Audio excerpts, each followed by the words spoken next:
Hi అండి. Welcome to Amulyamantri Telugu audio stories. ఈరోజు మనం వినబోయే కథ దొరబాబు పెళ్ళాం పార్ట్ 17.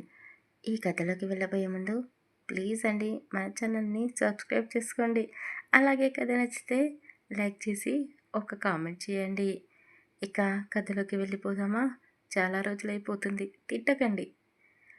కృష్ణవేణికి మాత్రమే కాదు, అక్కడికి వచ్చిన వాళ్ళందరికీ కూడా కృష్ణవేణి వాళ్ళ అమ్మ లలిత నిజం చెప్పుకురావడం మొదలుపెట్టింది.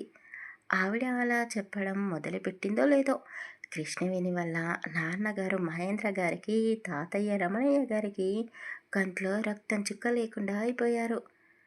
మీ మామయ్య వాళ్ళ వంశం చాలా గొప్పదమ్మా. ఎవరికి ఏ సహాయం కావాలన్నా ముందు వీళ్ళ ఇంటికే వెళ్తారు జనాలు.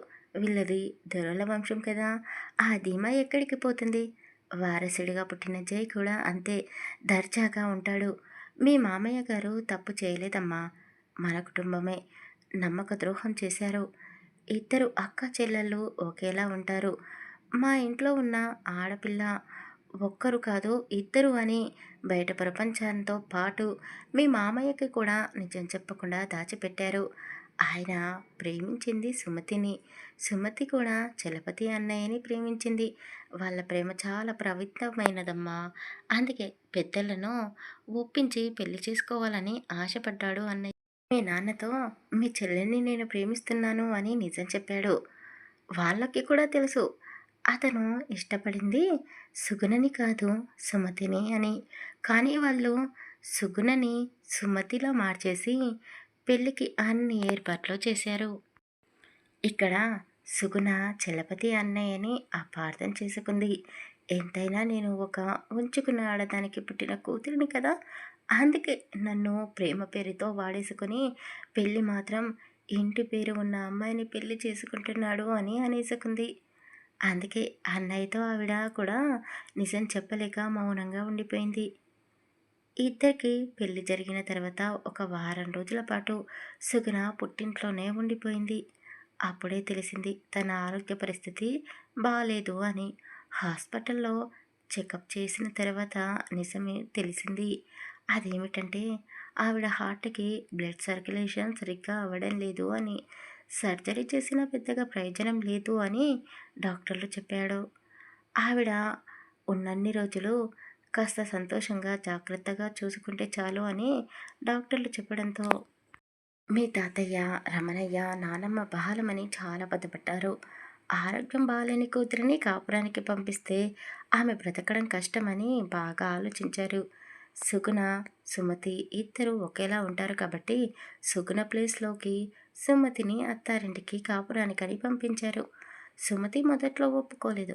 కానీ మీ తాతయ్య సుమతికి ఇంటి పేరు ఇస్తానని, ఆమెని ఆయనకు పుట్టిన కూతురులా ప్రపంచానికి తెలియజేస్తాను అని మాట ఇవ్వడంతో సుమతి పెళ్లి కాకుండానే భార్యలా ఆ ఇంట్లో అడుగుపెట్టింది.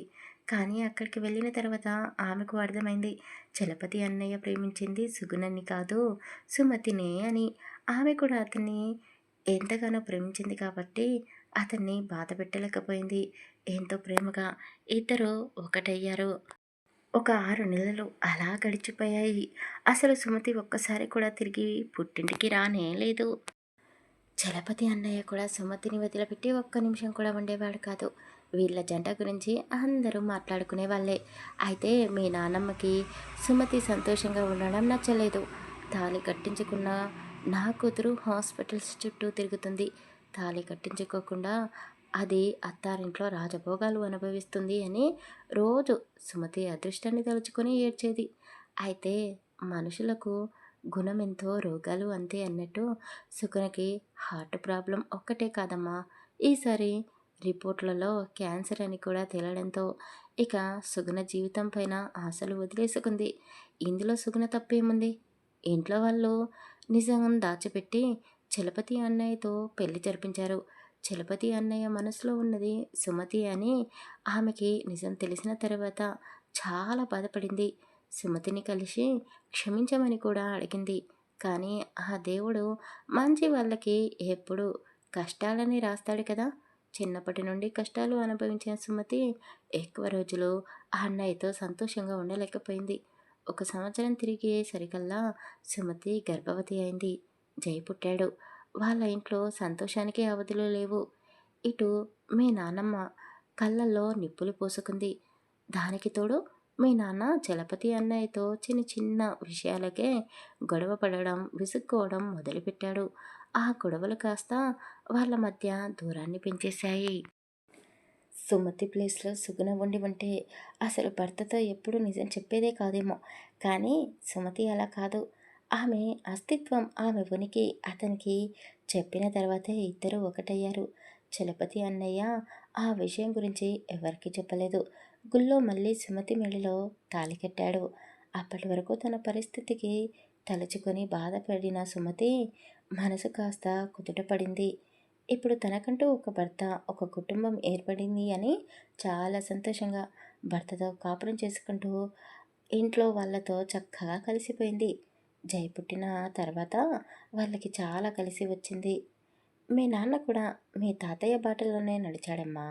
చలపతి అన్నయ్యతో పూర్తిగా మాట్లాడడం మానేసిన తర్వాత బాగా తాగుడికి అలవాటు పడిపోయాడు.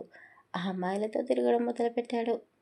ఇలా చేయడం తప్పురా అని చలపతి అన్నయ్య ఇంటికి వచ్చి మరీ మీ నాన్నగారికి చెప్పాడు. కానీ మీ నాన్నకి అసలు అన్నయ్య మాట వినలేదు. పైగా పౌరుషానికి పోయి ఇంకా ఎక్కువ తాగడం, ఆ అమ్మాయిలతో తిరగడం మొదలుపెట్టాడు. ఒక 2, 3 సార్లు లాడ్జిల్లో ఆ అమ్మాయిలతో పోలీసులకు దొరికేశాడు. నేనే వెళ్ళి విడిపించుకొని వచ్చానమ్మా. నువ్వు పెద్దయ్యాక మీ నాన్న కాస్త బయట తిరగడం మానేశాడు అని లలిత చెప్పడంతో కృష్ణవేణి తండ్రి వైపు అసహ్యంగా చూసింది. కూతురు చూసిన ఆ చూపుని మహేంద్ర తీసుకోలేకపోయాడు. ఇక చాలు, ఆపు. ఇందాకటి నుండి చూస్తున్నాను. అసలు మేమేం తప్పు చేశాము? నాకు నా కూతురంటే ఎంత ప్రేమనో నీకు తెలుసు. కూతురు మీద ఉన్న పిచ్చి ప్రేమతోనే కదా మాట్లాడిన వాళ్ళ ఇంటికి కోడలుగా వెళ్ళినా కూడా అన్నీ మర్చిపోయి కూతురు సంతోషంగా ఉంటే చాలు అని మనసుకు కాస్త నచ్చ చెప్పుకొని మౌనంగా ఉన్నాను. అప్పుడు కూడా నా చెల్లెల గురించి ఆలోచించి ఆమె సంతోషంగా ఉండాలి అని చలపతికి ఇచ్చి సుగుణ పెళ్లి జరిపించాము. కానీ దాని తలరాతలో భర్త, కాపురం, పిల్లలు అనే రాత రాసిలేదు. అందుకే అలా ఇంట్లో ఒంటరిగా మిగిలిపోయింది అని మహేంద్ర చాలా కోపంగా గట్టిగా అరిచి చెప్పాడు. అరవకండి. మీకంటే గట్టిగా నేను కూడా అరవగలను. నీ చెల్లెలు అదృష్టం బాలేదు అని మీరే అంటున్నారు కదా! మరి సుమతి కూడా మీ నాన్నకు పుట్టిన కూతురే కదా! తను కూడా నీకు చెల్లెలే కదా! మరి తను, అన్నయ్య ఒకప్పుడు ఎలా ఉండేవాడు? ఇప్పుడు ఎలా ఉంటున్నాడు? వాళ్ళ జీవితాలు ఎందుకు తారుమారు చేశారు? అని లలిత ప్రశ్నించింది. జై పుట్టిన ఒక 5, 6 సంవత్సరాల తర్వాత సుమతి మళ్ళీ ప్రెగ్నెంట్ అయ్యింది. అయితే జై పుట్టిన తర్వాత ఇంట్లో వాళ్ళ బలవంతం మీద ఎవరికీ అనుమానం రాకుండా ఉండాలి అని సుమతి అప్పుడప్పుడు జైని తీసుకుని పుట్టింటికి వెళ్ళేది.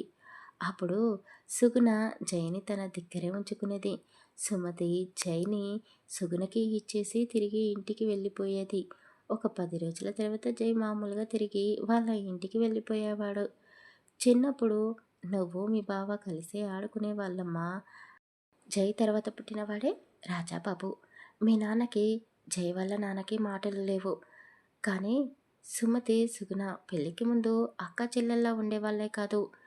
కానీ పెళ్ళి తర్వాత ఇద్దరు సొంత అక్క చెల్లెళ్ళలా మేము ఇద్దరం కాదు ఒక్కరిమే అన్నట్టుగా ఉండిపోయారు. జనాలకి కూడా ఎవ్వరికీ తెలీదు ఒకేలా ఇద్దరు అమ్మాయిలు ఉన్నారు అని. ఒకరోజు చలపతి అన్నయ్య వాళ్ళ నాన్న వీరేంద్రరావు గారితో కలిసి పని మీద బయటికి వెళ్ళారు. రావడానికి వారం రోజులు పడుతుంది అని చెప్పాడు. ఇద్దరు పిల్లల్ని తీసుకుని సుమతి సుగుణ దగ్గరికి వచ్చింది. నువ్వు అప్పుడు సిటీలో మా అన్నయ్య దగ్గర చదువుకుంటున్నావమ్మా. జైకి అప్పుడు అంత తెలివితేటలు లేవు. సుమతి, సుగుణ ఇద్దరూ కలిసి పిల్లలిద్దరిని తీసుకొని పక్క టౌన్కి వెళ్ళారు. అక్కడ ఏం జరిగిందో, ఎలా జరిగిందో తెలీదు కానీ ఇద్దరూ తిరిగి వస్తుండగా పెద్ద యాక్సిడెంట్ జరిగింది. జైకి, రాజాకి ఒక చిన్న గీత కూడా పడలేదు. ఇద్ వాళ్ళు పిల్లల్ని ముందుగానే పక్కకు విసిరేశారు. కానీ ఆ ఇద్దరిలో ఒకరికి మాత్రం మతిస్థిమితం పోయింది. ఇప్పుడు మీ ముందు పిచ్చిదానిలా ఉంది. సుగుణ. సుగుణ పరిస్థితి ఇలా కావడానికి కారణం సుమతినే అని మీ నానమ్మ సుమతి మీద కక్ష కట్టింది. పిచ్చిదానిలా మారిన తన కూతురిని అత్తారింటికి పంపించింది. చలపతి అన్నయ్య కూడా మౌనంగా ఉండిపోయాడు. సుమతిని, రాజాబాబుని మరో చోట ఉంచాడు. సుగుణ మీద అన్నయ్యకి ఎలాంటి ప్రేమ లేదు. కానీ తాళి కట్టిన బంధానికి విలువనిచ్చి ఆమెకు సేవలు చేస్తున్నాడు. జైకి కూడా నిజం తెలుసు. సుగుణ సొంత తల్లి కాదు అని తెలిసినా కూడా జై సొంత కొడుకు కంటే ఎక్కువగానే ఆమెకు సేవలు చేస్తున్నాడు. లలిత చెప్పింది విన్న తర్వాత అక్కడ ఉన్న వాళ్ళందరూ ఆశ్చర్యపోయారు. అంటే ఇన్ని రోజులు చలపతిని మేము తప్పు పట్టామా? ఊరి జనాలు అనే మాటలు విని నిజంగానే వీడు వేరే కాపురం పెట్టాడేమో అని అనుకున్నాము. యాక్సిడెంట్లో పుట్టిన బాబు కూడా చనిపోయాడు అనుకున్నాము అని జై కుటుంబీకులు కూడా బాధపడ్డారు. కృష్ణవేణి వల్ల నానమ్మకి, తాతయ్యకి, నాన్నకి వాళ్ళు చేసింది తప్పు అని తెలుసు. కానీ చెల్లెలి మీద ఉన్న ప్రేమ వాళ్ళని అలా చేయించింది. లలిత అలా అందరికీ నిజం చెప్పడంతో వాళ్ళకి కూడా కళ్ళు తెరుచుకున్నాయి. మేము చాలా పెద్ద తప్పే చేశాము. బావా మమ్మల్ని క్షమించండి అంటూ మహేంద్ర చలపతి చేతులు పట్టేసుకున్నాడు. సుమతిని కూడా క్షమించమని కోరుకున్నాడు. సుమతి కన్నీళ్ళు తుడుచుకొని, అన్నయ్య ఆయన దేవుడు. ఆ దేవుడు మనసు చాలా గాయపడింది. మీ అందరికీ ఒకవైపు మాత్రమే నిజం తెలిసింది. మరోవైపు నిజం తెలియాలి కదా. ఆ రోజు ఇద్దరు పిల్లలను తీసుకొని మేము బయటికి వెళ్ళాము. తిరిగి ఇంటికి వచ్చే దారిలో మా కోసం కొందరు రౌడీలు కాపు కాచుకొని ఉన్నారు. వాళ్ళు చలపతిరావు గారి కుటుంబంపై కక్ష తీర్చుకోవాలని ఎదురుచూస్తున్నారు. అందుకే పుట్టిన ఇద్దరు వారసులని చంపేయాలని చూశారు. కానీ కారులో ఒకేలా ఉన్న మమ్మల్ని చూసి వాళ్ళు ఆశ్చర్యపోయారు. అప్పటికే మేము పిల్లల్ని సేఫ్గా ఒక చోటకి విసిరేసాము. వాళ్ళు లారీతో మా కారుని పల్టీ కొట్టించారు. ఇద్దరం చనిపోయాము అనుకున్నారు. కానీ నాకేమీ కాలేదు. చిన్న చిన్న గాయాలు మాత్రం.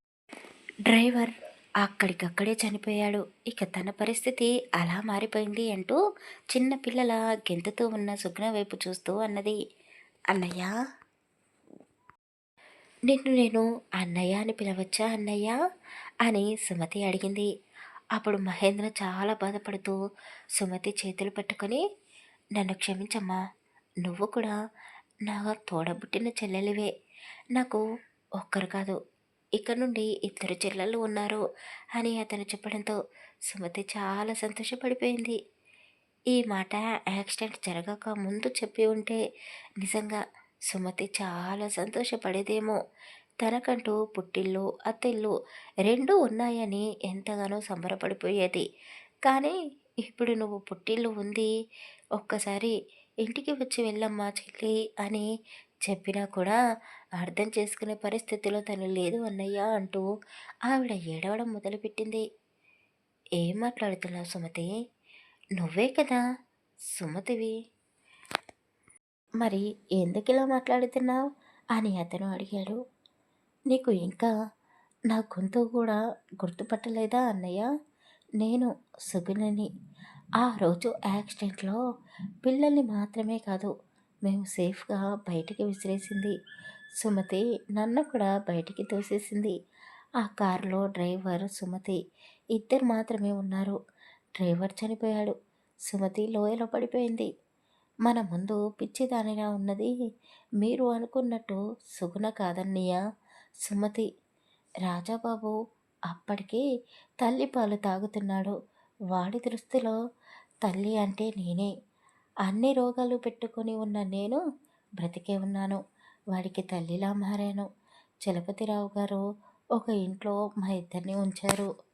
ఆయన తరచూ పిల్లాడిని చూడడం కోసమని నా దగ్గరికి వచ్చేవాడు.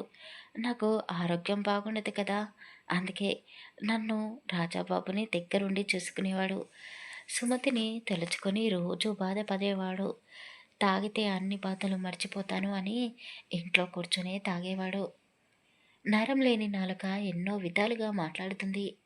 చూసే జనాలు మా గురించి తప్పుగా అనుకున్నారు. అందుకే లేనిపోని పుకార్లు పుట్టించారు. కానీ సుమతిని చూడకుండా ఆయన ఒక్కరోజు కూడా ఉండడు. అందుకే ఎంత రాత్రి అయినా సరే ఇంటికి వెళ్ళేవాడు అని సుగుణ చెప్పడంతో అందరూ ఆశ్చర్యపోయారు. రెండు కుటుంబాలకి మాత్రమే కాదు, ఊరు జనాలకు కూడా జరిగింది తెలియడంతో అందరూ కాస్త షాక్ అయ్యారు. ఆ తర్వాత కృష్ణవేణి జై వాళ్ళ నానమ్మ జయమ్మతో వాళ్ళ జేజమ్మతో రాజమ్మతో మాట్లాడి సుగుణని కూడా చలపతిరావు గారి మొదటి భార్యలా, ఆ ఇంటి పెద్ద కోడలిలా, కృష్ణవేణికి అత్తగారిలా ఇంట్లోకి ఆహ్వానించారు. రాజాబాబుని కూడా అందరూ ప్రేమగా దగ్గరికి తీసుకున్నారు. మహేంద్ర ఇప్పుడు రోజు కూతురు ఇంటికి వెళ్తున్నాడు. చలపతితో కూర్చొని మాట్లాడుతున్నాడు. జైతో కూడా మామూలుగా ఉంటున్నాడు. మతి స్థిమితం లేని సుమతిని చెల్లెలిగా చేరదీశాడు. వాళ్ళ అమ్మా నాన్నలు కూడా సుమతిని ఇంటికి తీసుకుని వెళ్తున్నారు. సుమతి చిన్న పిల్లల బాగా అల్లరి చేస్తూ ఉంది. కానీ అందరూ చూపించే ప్రేమ వల్ల ఇప్పుడు ఆమె కాస్త తెలివిగా ఆలోచిస్తూ ఉంది. ఎవరైనా ఇది తప్పు అని చెప్తే, అవును తప్పు కదా, అలా చేయకూడదు అని తనకి తానే చెప్పుకుంటూ ఉంది. ఇక చలపతిరావు అయితే అసలు సుమతిని వదిలిపెట్టి ఉండనే ఉండడు. ఏ జన్మలో ఏ పాపం చేశానో నేను, ఈ జన్మలో నాకు భర్త ప్రేమ దక్కలేదు అని సుగ్న ప్రతి క్షణం బాధపడుతూనే ఉంది. సుమతిని సవతిలా కాకుండా తనకి పుట్టిన కూతురిలా చూసుకుంటూ ఉంది. జై తన తమ్ముడికి దగ్గరుండి అన్ని పనులు నేర్పిస్తున్నాడు. ఎక్కడెక్కడ పొలాలు ఉన్నాయి, స్థలాలు ఉన్నాయి, ఎన్ని మిల్లులు ఉన్నాయి, ఎన్ని తోటలు ఉన్నాయి, ఎంతమంది పని వాళ్ళు మన దగ్గర పని చేస్తున్నారో అవన్నీ దగ్గరుండి రాజాకి అర్థమయ్యేలా చెప్తున్నాడు. జై ఈ మధ్య చాలా బిజీగా ఉంటున్నాడు. కృష్ణవేణి కూడా ఇంట్లో చాలా బిజీ అయిపోయింది. ఇప్పుడు ఆమె ఇద్దరు అత్తల ముద్దుల కోడలు అయిపోయింది. పైగా వాళ్ళ నాన్న కూడా రోజు ఇక్కడికి రావడం, కూతురితో చాలా సమయం గడిపేసి ఇంటికి వెళ్ళడంతో ఆమెకు తీరిక లేకుండా ఉంది. జైతో మనసు విప్పి మాట్లాడలేకపోతూ ఉంది. అందరూ కలిసిపోయారు. నాకు నా భర్తకి మధ్య ఎడబాటు వచ్చింది. నేనంటే ఇల్లు విడిచి బయటికి వెళ్ళలేను. అతనికేమైంది? తొందరగా ఇంటికి రావచ్చు కదా! లేదా నన్నే బయటికి తీసుకొని వెళ్ళొచ్చు కదా! అని నేనే చెప్పాలా? అని కృష్ణవేణి జైని మనసులోనే తిట్టుకుంటూ ఆ రోజు సాయంత్రం చాలా అందంగా కొత్త పెళ్లి కూతురులా ముస్తాబైంది. కానీ ఆ రోజు రాత్రి కూడా అతను రావడానికి ఆలస్యమైంది. ఎదురు చూసి చూసి కృష్ణవేణి అలాగే పడుకుంది. ఆమె నిద్ర లేవకముందే జై నిద్ర లేచి పొలానికి వెళ్ళడానికి సిద్ధంగా ఉన్నాడు. అతని అలికిడికి మెలకువ వచ్చింది ఆమెకు. బావా, ఎప్పుడు వచ్చావు? నీకోసం ఎదురు చూసి కాస్త నిద్ర పట్టింది. నాకు చాలా ఆకలిగా ఉంది. ఇద్దరం కలిసి భోజనం చేద్దాంరా అని కృష్ణవేణి అనగానే జై గడియారం వైపు చూశాడు. రోజు మారింది. ఇప్పుడు తెల్లవారిపోయింది. నేను పొలం కాడికి వెళ్ళాలి. నీతో కూర్చొని ప్రేమ కబుర్లు చెప్పడానికి టైం లేదు అని కాస్త కోపంగా అన్నాడు. అతను అలా కోపంగా ఉండడానికి కారణం కృష్ణవేణినే. జై ఎన్నోసార్లు ఆమెతో మాట్లాడడానికి ప్రయత్నం చేశాడు. కానీ కృష్ణవేణి జైతో మాట్లాడలేదు. నీకు నిజం తెలిసినా కూడా నాతో చెప్పలేదు. పెళ్ళికి ముందు కూడా అంతే. నేనెవరో నీకు తెలుసు. అప్పుడు కూడా నువ్వు నాతో నిజం చెప్పలేదు. నేనే చెప్పాను మనమిద్దరం బావ మరదలమని. నేను మామయ్య గురించి చాలా తప్పుగా ఆలోచించాను. కనీసం నువ్వైనా నాకు నిజం చెప్పాలి కదా! నీకు నేను మరీ అంత పరాయి దానిలా కనపడుతున్నానా అంటూ కృష్ణవేణి ఒక వారం రోజుల పాటు జైతో గొడవ పడుతూనే ఉంది.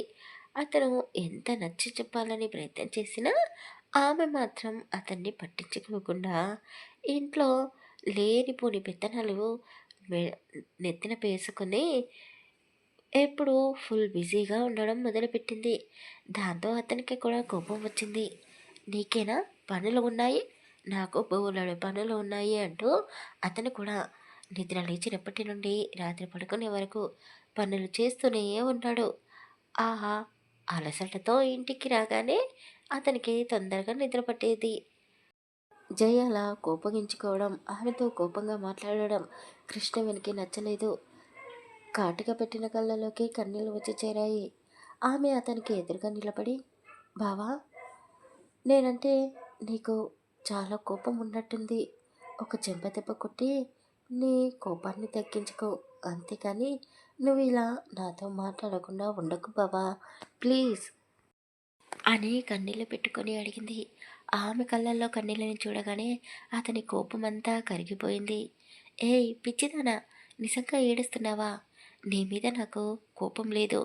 నాతో నువ్వు సరిగ్గా మాట్లాడడం లేదు అని నా మీద నాకే కోపం వేసింది.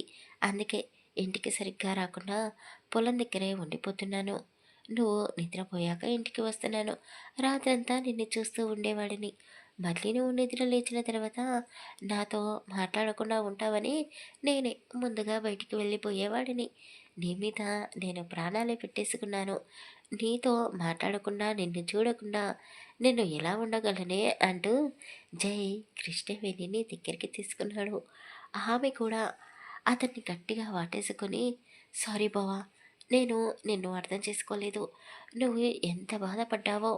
నీ స్థానంలో నేను ఉంటే ఈ ఇంటిని వదిలేసి ఎప్పుడో బయటికి వెళ్ళిపోయేదాన్ని. సారీ అంటూ ఏడుస్తూనే అతన్ని గట్టిగా వాటేసుకుంది. అతను ఆమె కన్నీళ్లను తుడుస్తూ, ఇంకెప్పుడు నువ్వు నా మీద ఇలా అలగకే తల్లి, ఇలా ఏడవకు.